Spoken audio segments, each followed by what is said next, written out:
So here we are at the start. It is the Double Sculls Challenge Cup. This is for international double sculls. On the left of your picture is Julius and John Rommelmann. Julius furthest away from us, John in the stroke seat, and they are from Germany. And then Trevor Jones and stroke Tarek Bean from Canada, and they are on the right-hand side of the picture. And I think you can see, Camilla, that the water is quite rough or unsettled just as they're going to come out the island. Yeah, we've got a little crosswind. It's like a crosshead, which basically means the athletes are rowing into the wind, but it's also pushing them towards that Berkshire station. So you saw Trevor Jones there in the bow seat of Canada, just having a quick look over to his right to see how close he was getting over towards the Germans on the Berkshire bank. I think it's going to be a great race, Martin. Yeah, it is. Well, on his bio, Tarek put down that he was 5:38 for 2K, so that's the stroke man on the left of your picture. Anyone who can do a sub 5:40, that's like massive, isn't it? And they're going up against the lightweights, you know, Jonathan and Julius, both incredible lightweight quality in Germany, and we've got them there on the picture. And closest to us, Jonathan Rommelmann, the Olympic silver medalist from Tokyo, that great race that they had against the Irish on the Sea Forest Waterway, with his partner at that point, Jason Osborne, now joined by his brother, who was the spare for the German team last year. But both lightweights, and it's tough going into this wind as the lighter crew, and you can see the Canadians taking advantage of that. Yeah, the Canadians must have really been, well, not laughing, but certainly smiling when they saw the conditions, because it's generally thought that, you know, heavier guys, and you can see Trevor Jones in the bow there, double under 23 world champion, never quite fulfilled his promise. I think he was in that B final in the Tokyo Olympics that Ollie Zeidler was in, who's going here in the Diamond Sculls. But yeah, it's pretty rough, it's pretty poppy. The Germans are still there, but Trevor Jones and Tarek Bean just keeping their bows ahead at this stage of the race. We're coming up to the barrier. What's that, about 700 metres, Camilla? Yeah, if that. I never really know, 600 and something metres. I saw a photo going around earlier of the actual barrier post with the plaque on it, but I didn't take enough notice to write that down for this commentary session. But yeah, very early stage of the race. Still overlap here, and I think the Germans have just floated out against the wind, almost against that crosswind, in towards the Buck station. They're adjusting now. Yeah, the Canadians won by a couple of lengths yesterday. They kind of grew into the race, and you can see the Germans, they're moving right back onto their station.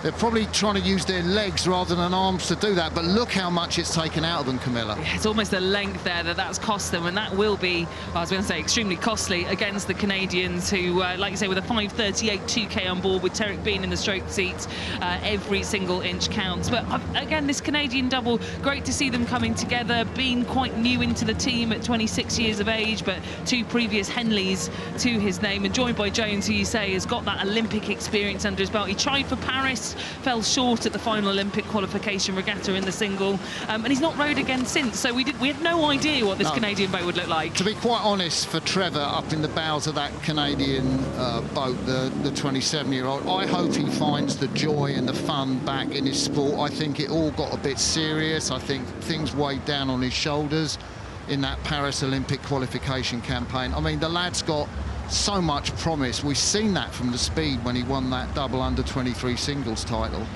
Well, it must be quite difficult going from being the best in your age category and under 23 level, you know, it's just climbing and climbing on the world stage, to go from being a double under 23 champion, having gone to the Olympics already, and then to fall short at your second Olympic campaign when you're supposed to be on the rise. It is really tough, and so it's great to see him back, like you say, Martin. I'm intrigued to see that he's not in the stroke seat, because he always had that very familiar style. I don't know if you remember, he'd come down the course at rate 40, so I think Tarek just keeping a lid on it and making sure that they get that nice rhythm. Yeah, and, you know, they're nicely synced up, to be fair. And Lauren Fisher, who's working with them, fantastically experienced coach. And she's done an amazing job to sync these two up together. I mean, it looks like they've been sculling for quite a while. Quite direct on the front end, little bit zippy in.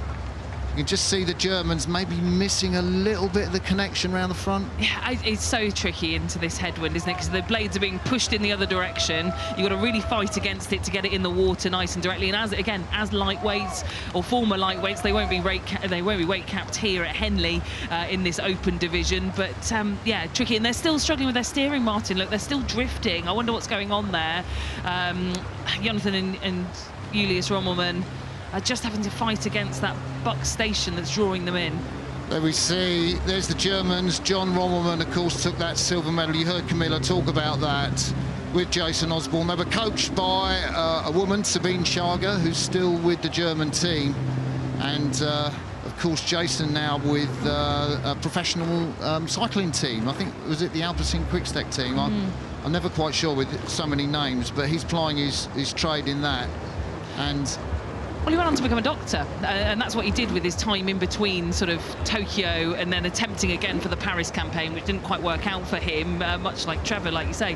But he went, focused on his medical studies, became a doctor, and wanted to do this with his brother. I read a World Rowing interview from last year saying that this was on the cards from last summer, that they wanted to come and do this. There's so many, like the Rinks brothers are doing the pair for the Netherlands. The Rommelmann brothers definitely wanted to do this. And from the Creffelder and Mulheim Ruhr clubs. And this looks very easy. Trevor Jones having a chance to look around. Kind of wants to keep his head in the boat. I think they've steered a great course down the booms on that Buckinghamshire station. It's especially daunting in that first few 100 metres, isn't it? I think the buck station, when you've got the island so close to you, if you get that wrong in the first few 100 metres, it can really rattle you the whole way down the course, and we've seen that in a lot of the Coxeter's boats here this week. But again, with that headwind, it slows everything down a little bit. It's not, you know, the tailwind's not pushing you from behind and making you sort of make twitchy decisions. They've got a little bit more time, a little bit more leverage into the wind to really just focus on what they're doing right. And look at this, a really strong combination. I really hope they'll be racing on the international stage in Shanghai in September, Martin. Yeah, I hope so. The Canadian team definitely need athletes like this. Very disappointing, certainly from the men in the Olympics. Of course, the women's 8 won the silver medal, tremendous from them.